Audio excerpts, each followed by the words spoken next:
Hello दोस्तों, आप सभी का स्वागत है आपके अपने YouTube चैनल के प्लस क्लासेस में। मैं अश्विनी तिवारी परसेंटेज का पार्ट 2 लेकर आपके सामने हाजिर हुआ हूँ। बेटा, अगर परसेंटेज का पार्ट 1 आपने नहीं देखा है तो उसे एक बार जरूर देख लीजिएगा। डिस्क्रिप्शन में लिंक डाल दिया जाएगा।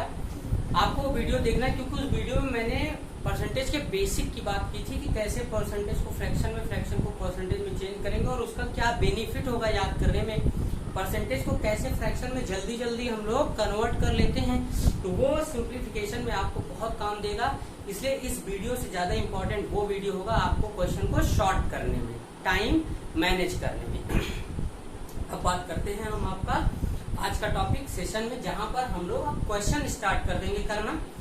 तो इसलिए एक क्वेश्चन जैसे मैं ले लूं बेटा कि आपसे कह दिया जाए कि 48 का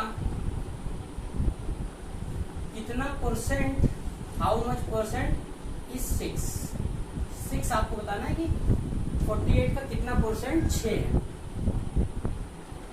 कितना प्रतिशत 6 है, ये आपको बताना है। इस तरीके से कुछ क्वेश्चन करना है। देखिए, इतने इजी क्वेश्चन एग्जाम में आते नहीं है, लेकिन अभी बेटा हम लोगों को कंपेयर करना पड़ेगा। इसलिए कंपेयर्स का रूल आपको सीखना है। क्योंकि जैसे क्वेश्चन आएगा कि वृत्त की त्रिज्या उसको 6%, 10% बढ़ा दिया गया तो नई त्रिज्या कितनी हो जाएगी, क्षेत्रफल पे क्या प्रभाव पड़ेगा, तो वहाँ कितना प्रतिशत क्षेत्रफल बढ़ जाएगा, कितना प्रतिशत परिमाप बढ़ जाएगा। तो वहाँ जब आपको निकालना होगा तो यहाँ इस बेसिक रूल की जरूरत पड़ जाएगी। तो यहाँ आपको कैलकुलेट करना है। तो यहाँ बहुत सिंपल सी बात कर रहा हूँ, आपको पता ही है कि परसेंटेज और रेशियो कंपैरिजन के मेथड होते हैं। यहाँ कंपेयर करना है। कंपेयर हो किससे रही है, जिसके साथ का लिखा होगा।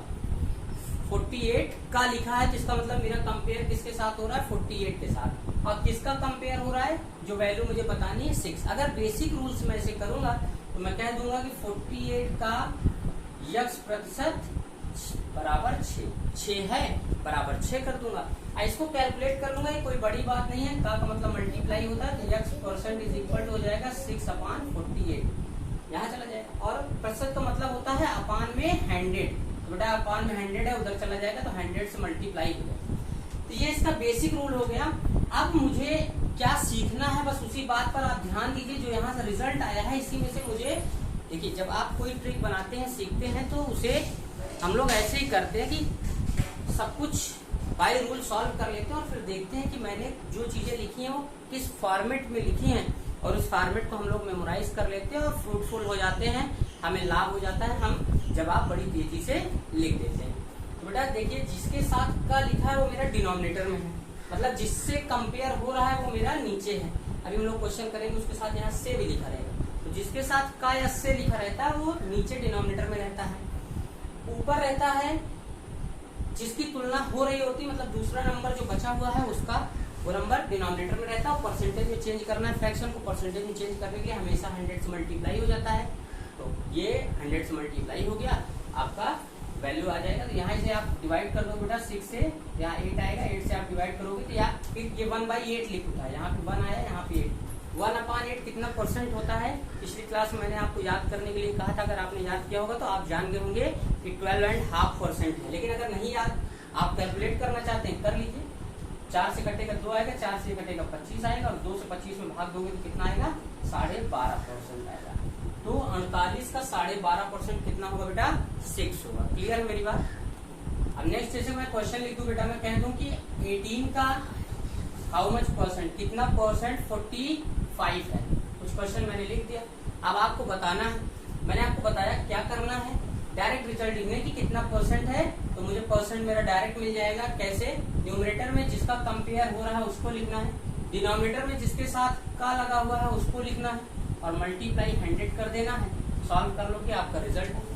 9 से बेटा ये कट जाएगा, 2 18, 9 से कट जाएगा 5 आ जाएगा, 2 से ये कट जा रहा है 50 आ जाएगा। इन दोनों मल्टीप्लाई कर देंगे, कितना आ जाएगा, 250%। तो 18 का कितना परसेंट, 250% आपका क्या है, 45 है। क्या मेरी बात क्लियर है? चलिए, अगर क्लियर है तो नेक्स्ट, कोई जरूरी नहीं बेटा कि हर बार नंबर ही दिया रहे, आपको ध्यान देना है।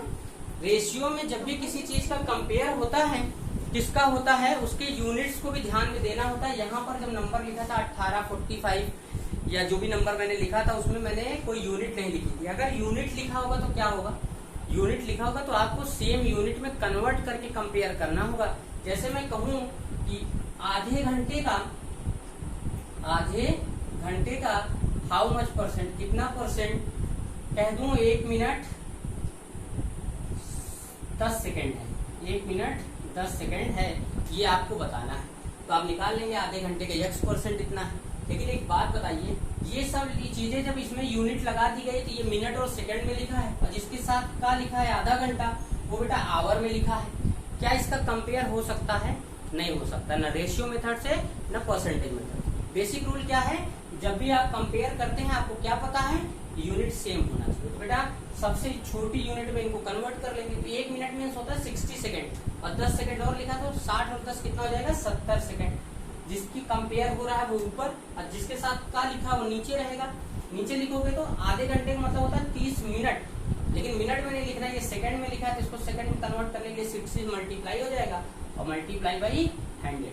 2 जीरो बेटा 2 जीरो क्या हो जाएगा, कैंसिल हो जाएगा। अब देख लो तो 2 से कैंसिल हो जाएगा 35, और 2 से कैंसिल हो जाएगा 3, ये हो गया 35/9। अब अगर परसेंटेज में क्या ये आपको याद है, तो 9 36 ज्यादा हो जाएगा तो 3 बार जाएगा, 3 होल 8/9%, या डेसिमल में भी रिजल्ट दिया हो सकता है, तो डेसिमल में दिया होगा तो ऑप्शन आप डेसिमल में लगाएंगे। जैसे बेटा नेक्स्ट क्वेश्चन में कुछ ले लूं कि 30 क्विंटल मेरा कामा 10 मीट्रिक टन का कितना परसेंट है, हाउ मच परसेंट है, ये आपको बताना है। क्लियर? तो मैंने आपको बताया कि डिनोमिनेटर में क्या रहेगा, जिसके साथ का लगा हुआ 10 मीट्रिक टन है, जिसका कंपेयर हो रहा। कोई जरूरी नहीं हर बार पहले वाला नंबर नीचे होगा, बाद वाला नंबर ऊपर होगा। बाद और पहले वाले नंबर मत याद करिएगा, नहीं तो फिर आप फंस सकते हैं। अब बचा क्या बेटा 30, और ये किस में था, क्विंटल में था, और ये टन में है, ये टन में है और ये क्विंटल में है। तो टन और क्विंटल का तो कंपेयर होगा नहीं परसेंटेज में चेंज करने के लिए, तो कुछ ना कुछ आपको क्या करना पड़ेगा, चेंज करना पड़ेगा। तो आपको कुछ याद होना चाहिए। तो बेटा 10 क्विंटल को हम लोग कितना बोलते हैं, 1 टन या 1 मीट्रिक टन बोलते हैं 10 क्विंटल को। तो इसमें क्या हो जाएगा, 10 से मल्टीप्लाई हो जाएगा। कितना हो जाएगा बेटा, 10 से मल्टीप्लाई कर लेंगे। 10 से जब मल्टीप्लाई करेंगे ये 100 से 100 क्या हो जाएगा, कैंसिल हो जाएगा। कितना बचेगा, 30%। क्लियर है? दूसरे टाइप का क्वेश्चन बेटा अभी मैंने का से रिलेटेड किया, कंपेयर में से के साथ भी क्वेश्चन आता है। तो यहाँ कैसे होगा, जैसे दे देगा कि 20, 15 से कितने प्रतिशत कम है, कितने प्रतिशत। यहाँ आपसे मैं कह देता हूँ कि कम या ज्यादा है, जो भी है वो आपको बताना है। क्योंकि जब क्वेश्चन आ जाएगा तो वहां पर आपको ये नहीं पता होगा कि कम है कि ज्यादा है। तो यहाँ पर आप जान सकते हैं कि 20 जो है 15 से ज्यादा है, कोई बड़ी बात नहीं है, यहाँ आप जान रहे हैं। लेकिन जब एग्जाम में क्वेश्चन रहता है तो वहां हमें नहीं पता होता है। तो क्वेश्चन जब आता है लास्ट में कितना प्रतिशत बढ़ या घट जाएगा, जो भी संभावना होगी वो आपको निकालना होता है। इसलिए अभी हम लोग बेसिक सीख रहे हैं, छोटे छोटे रूल्स फॉलो करना सीख रहे हैं। इसलिए क्या करना है, मैंने यहाँ लिख दिया कि कितना प्रतिशत कम या ज्यादा है, जो भी है वो आपको बताना है। तो देखो बेटा, जब कभी कम या ज्यादा निकालना हो, यहाँ पर 2 तरीके की चीजें होती हैं। फार्मूला होता है कि A 20 से 5% ज्यादा है तो B से कितना प्रतिशत कम है। बहुत सारी चीजें निकालनी होंगी, कितना कम या ज्यादा है। देखिए आपको कंपेयर कर लें, ये इससे 20 क्या है, ज्यादा है, और कितना ज्यादा है। देखो बेटा ये 20 है और ये 15, मान लीजिए 15 सेंटीमीटर की लाइन है और ये 20 सेंटीमीटर की लाइन है। क्या है, ज्यादा है। तो ज्यादा कितना है, यही तो ज्यादा है। ये कितना है, 5। मान लीजिए मैंने कहा ये 15 सेंटीमीटर की लाइन है और ये 20 सेंटीमीटर की लाइन है। इससे ज्यादा कितना है, 5 ही तो ज्यादा है। ये इससे कम भी कितना है, 5 ही। लेकिन प्रतिशत में दोनों के लिए बदल जाएगा। अगर इससे कंपेयर हो जाएगी 20 से 15 कितना कम है, या 20 15 से कितना ज्यादा है, इससे इसके साथ भी लग सकता है, इसके साथ भी लग सकता है। तो आपको कंपेयर करना है, तो आपने कंपेयर कर लिया। ज्यादा कितना है, ज्यादा तो बेटा है मेरा 5 ही, लेकिन कितने से, 15 से। तो जिसके साथ से लगा होगा वो नीचे रहे, और ज्यादा कितना है, उन दोनों का डिफरेंस। मल्टीप्लाई 100 आप कर लोगे तो रिजल्ट आ जाएगा 1/, देखिए 3 आ गया। 1/3 अगर आपको याद है कि 33 और 1/3% होता है तो आप डायरेक्ट लिख सकते हैं। नहीं याद है तो 3 से 100 में आप डिवाइड कर देंगे, तब रिजल्ट आ जाएगा 30 और 1/3%। तो 20 जो है वो 15 से कितने प्रतिशत ज्यादा है, 33 से 1/3% ज्यादा है। जैसे यहाँ बेटा बेसिक टाइप में क्वेश्चन ले लेता हूँ, उस तरीके के क्वेश्चन आते हैं कि ए की जो लंबाई है की ऊंचाई वो बी से 20% कम है। ए की ऊंचाई बी से 20% कम है, तो आपको बताना है तो बी की ऊंचाई,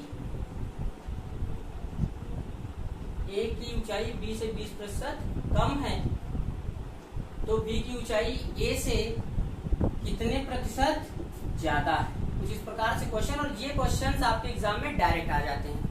फार्मूला अगर आप जानना चाहते हैं बेटा, हम लोग फार्मूला भी लिख सकते हैं। फार्मूला होता है आपका कि कितना प्रतिशत कम है अगर पता करना है तो आर, मतलब जितने परसेंट कम या ज्यादा हो रहा है अपान 100 प्लस आर। डिनोमिनेटर अगर आप बड़ा कर देते हो तो वैल्यू क्या होती है फ्रैक्शन की, छोटी हो जाती है। तो बेटा इसको बड़ा कर दिया तो छोटा कितना कम है निकल जाएगा, मल्टीप्लाई कर लेंगे 100 से। अगर ज्यादा निकालना है कि कितना परसेंट ज्यादा है, कभी क्वेश्चन आ गया तो फार्मूला आपके लिए होता है कि आर परसेंट जो भी दिया हुआ है कितना ज्यादा कम निकालना है, 100 माइनस आर कर देते हैं और मल्टीप्लाई इंटू 100 कर देते हैं, परसेंटेज में वैल्यू निकल आती है। इस तरीके से फार्मूले से भी हम लोग क्वेश्चन कर सकते हैं, लेकिन फार्मूले से हम लोग क्वेश्चन करेंगे नहीं। तो फिर किस तरीके से क्वेश्चन करेंगे, बेसिक कॉन्सेप्ट क्या है कि हमारा काम जल्दी से हो जाए। तो देखिए मैं अभी आपको फिगर मेथड से फिगर एक हल्का सा बना देता हूँ, फिगर के साथ कहता हूँ कर लेंगे, लेकिन फिगर भी आप धीरे धीरे अपने आप समझ जाएंगे, बड़ी आसानी से निकाल लेंगे। करेंगे क्या कि ए की ऊंचाई बी से 20 ज्यादा है, तो बेटा ए मेरा क्या है, थोड़ा ज्यादा बड़ा है किससे, बी से। ये मेरा ए है और ये मेरा बी है।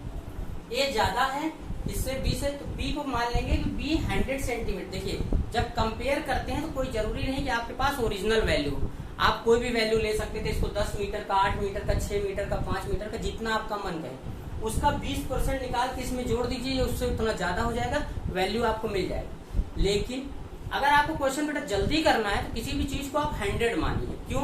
क्योंकि 100 मानने से क्या होता है कि 100 का आपको जितना परसेंट निकालना है उसकी वैल्यू उतनी होगी। 100 का 5% कितना होगा, 5। 100 का 10% कितना होगा, 10। 100 का 20% कितना होगा, 20। 100 का 16 सही 2/3% कितना होगा, 16 सही 2/3। जो भी निकालना होगा वही होगा। तो बी को मैंने माना 100, तो ए की ऊंचाई बी से 20% कम है, तो इसको बी कर देते हैं, इसको ए कर देते हैं। ये बी है और ये ए है। ए की ऊंचाई 20% कम है, एक बी को मान लिया 100, तो एक मेरा कितना हो गया, 80। क्लियर? तो बी की ऊंचाई ए से कितने परसेंट ज्यादा है, इससे आपको निकालना है। तो जिसके साथ से लिखा है वही नीचे होता है मेरा, डिनोमिनेटर में हो जाएगा 80। न्यूमरेटर में क्या होगा, इन दोनों का डिफरेंस कितना, 20, और मल्टीप्लाई बाई 100 अगर आप कर लेते हो कैलकुलेट हो जाएगा, ये 1/4 हो जाएगा, 4 से 100 कटेगा कितना, 25। तो ये इससे कितना परसेंट ज्यादा है, 25% ज्यादा है। क्लियर है? अब आते हैं बेटा एक बहुत ही अच्छा टाइप का क्वेश्चन है, एक फार्मूला होता है मेरा नेट चेंज का, उसके बारे में बात करते हैं। लेकिन नेट चेंज से हम लोग बहुत कुछ निकाल लेते हैं। एक आपका क्वेश्चन आता है, जैसे मैं एक ले लूं बेटा क्वेश्चन कि एक वृत्त की त्रिज्या को 10% बढ़ा दिया गया। तो प्रारंभिक त्रिज्या क्या थी, कुछ 8% थी, और इसको मैंने 10% क्या कर दिया, इंक्रीज कर दिया, या कुछ भी थी त्रिज्या, मुझे नहीं मतलब है कितना था, 10% क्या कर दिया, इंक्रीज कर दिया।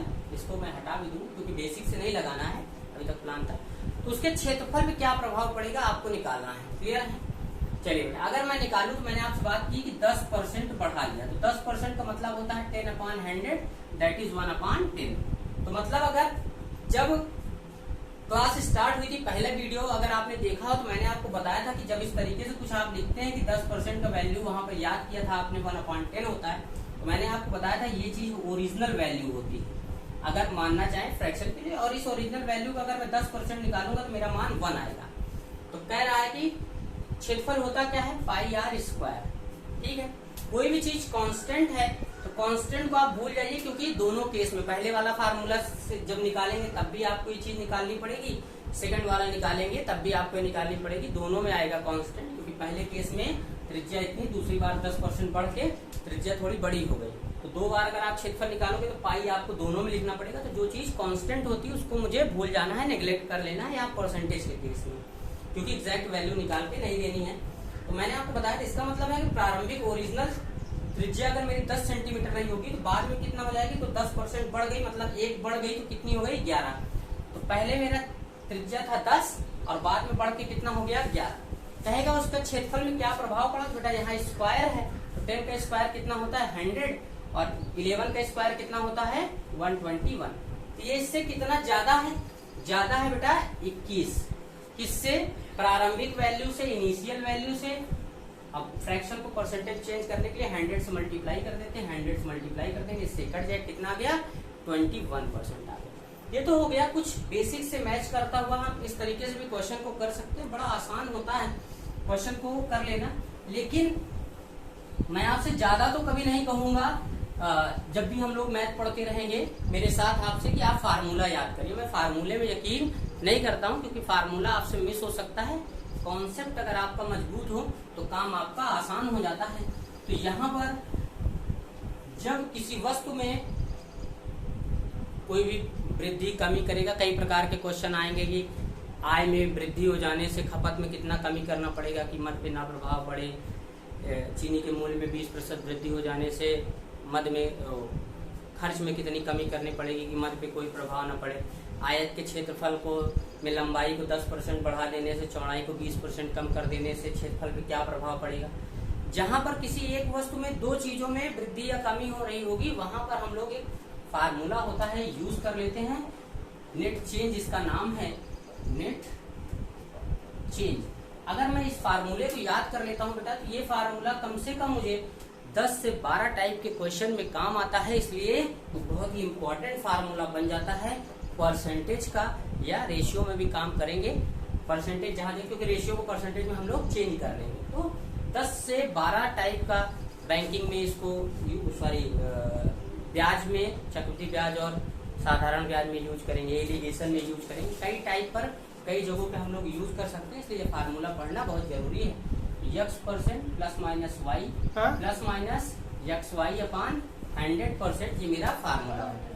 जहां पर प्लस डिनोट करता है यदि किसी चीज में वृद्धि हो रही है, माइनस डिनोट करता है यदि किसी चीज में कमी हो रही है। तो बेटा मैंने भी आपको क्वेश्चन दिया था कि एक वृत्त की त्रिज्या में 10% की वृद्धि करने से 10%। अब बेटा त्रिज्या है, तो त्रिज्या r इधर भी बढ़ेगा तो r इधर भी तो 10% बढ़ेगा, क्योंकि इसका जो क्षेत्रफल का फार्मूला है पाई r स्क्वायर है, that is pi into r।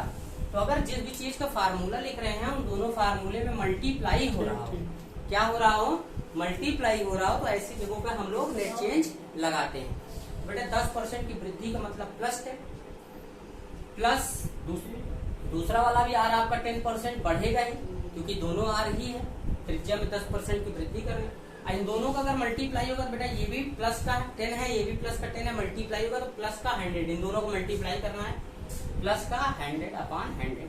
अगर मैं इसे सॉल्व कर लूं, मेरा कितना आ जाएगा, ये हो जाएगा 10 और 10 20, और प्लस इससे कैंसिल होगा, कितना आएगा 1, दोनों मिला कितना होगा 21%। ये प्लस में आया तो इसका मतलब वृद्धि होगी, माइनस में आएगा तो इसका मतलब कमी होगी। नेक्स्ट टाइप का क्वेश्चन ले लेता हूँ बेटा। एक क्वेश्चन मेरा आ जाता है, कुछ कहता है कि एक आयत की लंबाई और चौड़ाई में, मैं कुछ कह दूं कि लंबाई में मैं 10% की वृद्धि कर दे रहा हूँ, 10% का इंक्रीज, और चौड़ाई में कुछ चलिए 15% की वृद्धि ले लेते हैं या कमी ले लेते हैं, 15% की कमी कर देता हूँ, तो उसके क्षेत्रफल पर क्या प्रभाव पड़ेगा। अगर मैं बेसिक से कहूँ, मैंने आपको बताया था कि कोई भी चीज आप जो चाहे वैल्यू मानकर किसी भी चीज को कैलकुलेट कर सकते हैं, क्योंकि यहाँ पर कोई बेसिक रूल नहीं होता। मान लीजिए मैं कह दूं कि लंबाई मेरी 10 है, चौड़ाई मेरी 8 है, कुछ भी 8 15% निकालना दिक्कत हो जाएगा, या तो इसको 20 कर दें, 20% की कमी कर दी गई है। तो यहाँ लंबाई में 10% की वृद्धि करोगे तो 10 का 10% कितना होता है 1, तो नई लंबाई हो जाएगी 11। चौड़ाई मेरा बेटा 8 था, 8 का 20% कम करोगे तो 20% का मतलब होता है 1/5 कम कर देना। तो चौड़ाई 5 कटने वाला कर देते, चौड़ाई 15 सेंटीमीटर, 1/5 कम कर दोगे तो 3 कम हो जाएगा। 3 कम होने का मतलब अब चौड़ाई इसकी बचेगी 12, लंबाई कुछ इतनी थी, चौड़ाई इतनी थी, कोई वैल्यू ले सकते हैं। आप ये नहीं कह सकते कि सर लंबाई कम है चौड़ाई ज्यादा है, कोई भी वैल्यू कम ज्यादा हो सकती है, लंबाई कई बार ज्यादा कम रहती, चौड़ाई ज्यादा हो सकती है। आपने बहुत सारे प्लाट देखे होंगे इस तरीके से, आयताकार रोड के सामने रहता है उसको हम लोग लंबाई बोल देते हैं, जो पीछे रहता है उसको चौड़ाई बोल देते हैं। चौड़ाई कम हो जाता है, लंबाई ज्यादा हो जाती है, ये है। तो इसका क्षेत्रफल कितना होगा, दोनों मल्टीप्लाई होगा 150 हो जाएगा, इन दोनों को मल्टीप्लाई होगा बेटा 132 हो जाएगा। क्लियर। तो यहाँ पर क्षेत्रफल देखिए क्या हो रहा है, कम हो रहा है। कितना कम हुआ 18, किससे 150 से, मल्टीप्लाई बाई 100, 2 से कैंसिल होगा, यहाँ 3 से कैंसिल होगा 6, कितना 12% क्या हो गया, कम हो गया। क्योंकि मुझे दिख रहा था नंबर कि ये नंबर कम हो रहा है, इसलिए मैंने इसे कैलकुलेट कर लिया। 12% क्या हुआ, कम हुआ। इस तरीके से मैं इसे 100 मान सकता था या कुछ भी मान सकता था। लेकिन अगर मैं अपना फार्मूला लगा दूं जरा नेट चेंज का, मेरा नेट चेंज होता है plus minus X plus minus Y plus minus X Y upon 100। इसका मतलब जब भी वृद्धि होगा तो देखो यहाँ मैंने लंबाई में वृद्धि ली थी तो यहाँ प्लस का 10, चौड़ाई में मैंने कमी ली थी माइनस का 20, और प्लस माइनस का मल्टीप्लाई होगा तो माइनस आएगा बेटा, माइनस और मल्टीप्लाई करोगे तो 200 अपॉन 100। बेटा 10 में से 20 जाएगा तो कितना बचेगा, माइनस का 10, और माइनस 2 0 कैंसिल हो जाएगा, यहाँ क्या बचेगा 2। 10 में से 2 माइनस 10 माइनस 2 कितना होता है, माइनस 12। तो माइनस साइन क्या दर्शाता है, कमी को दर्शाता है। इसका मतलब आप कहोगे कि 12% की क्या हो गई, कमी हो गई। तो माइनस साइन यहाँ कमी को दर्शाता है, प्लस साइन यहाँ वृद्धि को दर्शाता है। तो यहाँ माइनस में आया था, इसका मतलब हमारे क्षेत्रफल में क्या हुआ, कमी हुआ। तो जब भी कंपैरिजन करना है तो कोई जरूरी नहीं कि यहाँ आपको वैल्यू दिया हो, आप कोई भी वैल्यू रख के भी निकाल सकते हैं। 100 मान लीजिए, जो भी मानना है, प्रारंभिक वैल्यू किसी भी प्रकार से इनसे कटने वाले नंबर ले लीजिए उस हिसाब से, जैसे मैंने सेट कर दिया कि नंबर ले लिया, कोई क्वेश्चन नहीं लिया था, आया था। लेकिन यहाँ पर क्या किया मैंने, फार्मूले से इस क्वेश्चन को कर दिया। इसी पर कैसे और क्वेश्चन आते हैं जो नेट चेंज पर रिलेटेड रहते हैं। मैंने बताया बहुत सारे टाइप के क्वेश्चंस में इनका यूज होता है बेटा। बस जो भी उसके लिए फार्मूला बनेगा वो दोनों फार्मूले, दोनों वैल्यूज जो दी होंगी वो मल्टीप्लाई के टर्म में होनी चाहिए। जैसे क्षेत्रफल में pi R square, pi R cube, इस तरीके से आयतन पे क्या प्रभाव पड़ेगा। जैसे एक क्वेश्चन ले लें कि एक धनाभ की लंबाई में 10% की वृद्धि कर दी है, 10% वृद्धि, चौड़ाई में 10% की वृद्धि कर दी है, और ऊंचाई में 10% की कमी कर दी है, 10% की कमी। उसके क्षेत्रफल पर क्या प्रभाव पड़ेगा, मुझे कैलकुलेट करना है। बेटा इसका क्षेत्रफल का अगर मैं फार्मूला लिखूं, इसके क्षेत्रफल का फार्मूला क्या होता, सॉरी क्षेत्रफल नहीं, आयतन, घना, अभी क्षेत्रफल वगैरह भी निकाल सकते हैं, पहले आयतन निकालें। आयतन पे क्या प्रभाव पड़ेगा, आयतन का जरा फार्मूला देखिए तो L into B into H होता है। क्या प्रभाव पड़ने वाला है ये आपको निकालना है।